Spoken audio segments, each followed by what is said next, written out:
사람들과 사람들이 살아가는 가운데서는 제일로 중요한 것은 믿음입니다. 저 사람이 믿었다고 할 때 내가 믿으면 내가 간접적인 믿음을 갖는 거죠. 내가 꼭 믿어야 된다고 하는 입장을 내세운다면 참 힘든 거죠. 우리가 살아가는 가운데 의심이 있죠.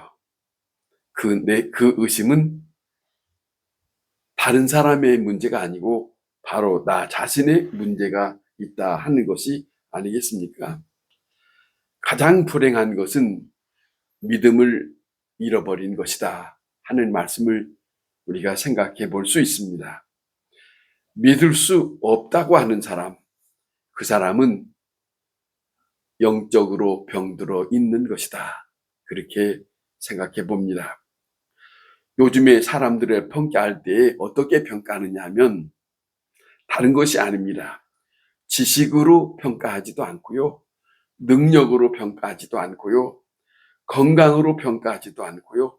무엇을 가졌느냐 하는 것으로 평가하지 아니하고 그 사람을 평가할 수 있는 유일한 것은 신용입니다.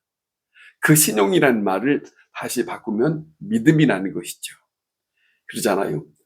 우리가 은행에 대해서 은행에 대해서 대출을 넣더라도 은행에 대해서 무엇을 우리가 서로 만나서 무슨 일을 하더라도 당신에게 믿음이 있느냐 없느냐 신용이 얼마만큼이냐 그 지수를 생각한다고 하지 않습니까? 믿을 수 있느냐 믿을 수 없느냐 하는 그런 것이 되지 않겠습니까? 이 세상에 제일로 불행한 것은 공산주의입니다. 그 공산주의가 왜 불행하느냐 하면은 믿지 못하는 거예요. 믿지 못해요. 땅도 있고 자원도 있고 기술도 있고 역사도 있지만은 그들에게 부족할 것이 없지만은 그들에게는 서로에 대한 믿음이 없습니다. 그래서 비밀 경찰을 세웁니다. 그리고 그 안에는 서로가 서로를 믿지 못하기 때문에 감시합니다. 얼마만큼 힘든 생활을 하고 있습니까? 자, 그런 것이에요. 자, 좋은 지식도 좋은 기술도 좋은 것들 가지고 있지만은 정말로 무서운 것은 믿음이 없기 때문에 불행한 사회가 되고 불행한 인간의 관계가 되고 만다. 자, 가장 복된 것이 무엇이냐 하면은 믿음을 가졌느냐 하는 거예요. 믿음이라는 것은 서로 사람과 사람 사이에 서로 평화도 있고 기쁨도 있고 왜냐하면 불편함이 없으니까 믿지 못하는 것이 아니라 믿고 시작하니까 그렇지 않습니까? 믿어볼 수 있다는 것은 서로의 행복을 주는 것이죠. 자, 우리가 가정과 또 가정에서도 그렇고 자식과 부모 간의 관계도 그렇고 이웃 간의 관계도 서로 믿는 가운데서 서로 주고받고 하는 모든 일들이 이루어지지 않습니까? 사랑이 무엇이냐 하는 것을 우리가 생각하면 사랑이라는 것은 중요한 것은 이해해준다 하는 것이라고 합니다. 이해해준다. 충분히 이해해준다. 저 상대방에 있는 처지를 이해해준다. 이해해준다 하는 말이에요. 저 상대방의 처지가 어떠했던지 간에 그 입장으로 이해해주는 것이 사랑이라는 거예요. 그런데 말은 사랑하고 또 우리가 쉽게 말은 사랑이라고 하지만은 그 상대방의 처지를 이해할 수 없다면 사랑이라고 하는 말을 하기가 쉽지 않죠. 그런 일이 있지 않겠습니까? 중요한 것은 상대방의 입장을 생각해 주는 것. 그런 거예요. 그 다음에 두 번째는 기다림이라고 하는 것이 사랑이라고 합니다. 기다림. 사랑이라고 하는 사람은 기다림입니다. 우리가 서로 만나는 가운데서 기다려줄 수 있는 것은 아주 넉넉한 사랑입니다. 충분한 사랑이에요. 그가 늦든지 정말로 그가 일찍 오든지 간에 상관없이 상대방에 대한, 그쪽에 대한 입장을 받아들이기 때문에 기다릴 수 있는 거죠. 뭐 시간이 늦을 수도 있고 또 어떻게 하다 보니까 늦을 수도 있을 것이다. 조금 더 기다려주지, 이런 것 말입니다. 그런 것이죠. 자, 말 없이 기다려주는 것, 거기에는 불평이 없습니다. 그 기다림 자체는 행복입니다. 왜냐하면 내 입장보다도 상대방의 입장을 먼저 생각하고 기다려주니까 행복이에요. 그 다음에 또 한 가지는 기다려주는, 또 한 가지 사랑이라는 것은 믿어주는 것이라는 거예요. 믿어주는 것이 사랑이다. 믿어줌이 없이 사랑이라고 할 수 없지요. 믿어줘야 서로 같이 있을 때 또 반갑기도 하고, 그것이 사랑이다. 어떤 경우에서도 상대방을 믿을 수 있는 것이 사랑이다 하는 것입니다. 오직 믿음이 있고 그 믿음 속에 사랑이 싹튼다. 믿는 가운데서. 그잖아요. 믿는 가운데서 사랑이 싹튼다 라고 하는 거예요. 예수님께서 요한복음 13장에 이런 말씀을 제자들에게 하셨습니다. 뭐라고 말씀하셨냐면 끝까지 사랑하시느니라 라고 하는 말씀을 냈어요. 끝까지 사랑하시느니라 하는 말씀을 하십니다. 오늘 이 본문에 나타난 도마는 참 의심이 많은 사람이고 또 정말로 조금 받아들이기 어려운 것도 있지만은 예수님은 그를 사랑하는 마음으로 받아들였습니다. 그런 내용입니다. 그런 내용이에요. 열 제자가 있을 때 예수님이 한번 오셨어요. 그때의 도마는 없었어요. 그런데 다 만나서 서로 기뻐하고 시간들을 보냈지만은 그 후에 도마가 있을 때 예수님이 다시 오셨어요. 다시 오셨을 때, 자, 이 다시 오셨을 때 도마는 먼저 만나서 다 알고 있는 그런 형편보다는 도마는 늦게서 예수님을 보게 되었어요. 부활하신 예수님을 보게 되었단 말입니다. 그런데 생각하면 그 전에는 그는 당당하게 이런 말을 했거든요. 예수님이 다시 오시기 전에 10명이 만났을 때 자기는 못 봤으니까 이런 말을 한 거예요. 너희 열은 다 믿을 수 있으나 나는 믿을 수 없다. 왜? 다른 게 아니에요. 예수님이 비참하게 죽었다고 하는 걸 알고 있어요. 예수님이 비참하게 죽을 뿐만 아닌 죽은 것이 손에 못자국을 보았고 손가락으로 그 허리를 내가 찔러보지 않고서는 어떻게 그분을 내가 믿을 수 있겠냐. 자, 창으로 찔른 허리가 있고 손에 험한 그 못자국이 있는데 그걸 어떻게 내가 믿을 수 있겠냐 하는 그런 입장이 있었거든요. 자, 도마는 나름대로 자기의 판단이 있었기 때문에 나름대로 나는 안 믿어, 그런 것이 있는 거예요. 그런데 이 사람이, 다른 사람은 다 믿을 수 있는데 왜 어째서 너는 못 믿냐라고 그렇게만 할 수는 없는 거예요. 자기 입장이 있으니까. 그런데 다른 사람들은 다 믿는다 하더라도 저만은 믿을 수 없다. 그럴 수 있는 거죠. 그런데 예수님은 도마가 왔을 때에 그 심정을 아시고 예수님을 만나게 됩니다. 그런데 그의 의심, 그의 비판적인 것, 판단하는 것, 그 모든 것을 수용하고 또 그렇게 할 수도 있다고 하는 것까지도 받아들이면서 예수님은 함께 참여하는 그 자리에 오시게 되었다 하는 거예요. 믿을 수 없다, 그럴 수 있다 하는 것이죠.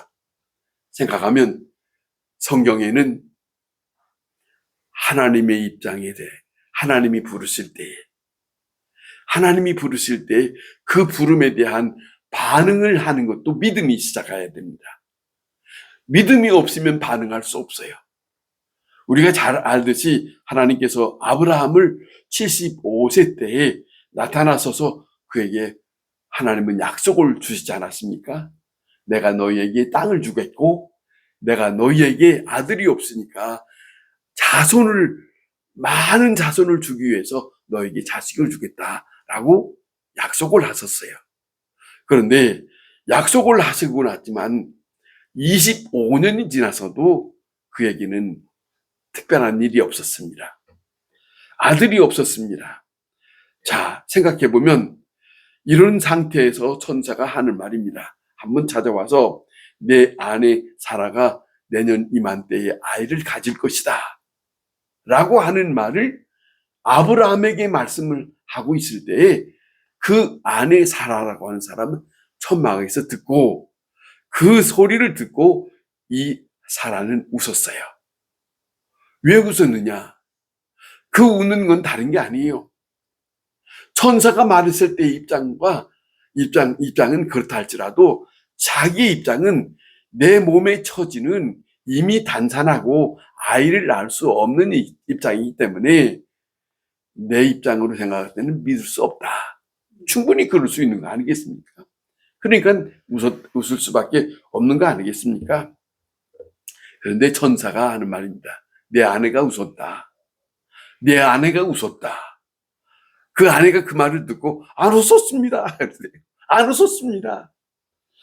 그런데 천사는 웃었다. 그렇게 말합니다. 인간이 하나님의 일을 어떻게 다 이해할 수 있겠습니까? 다 받아들이기 쉽지는 않지요. 자, 이런 일들이 성경에 곳곳에 있잖아요. 너희에게 자녀가 있을 거다.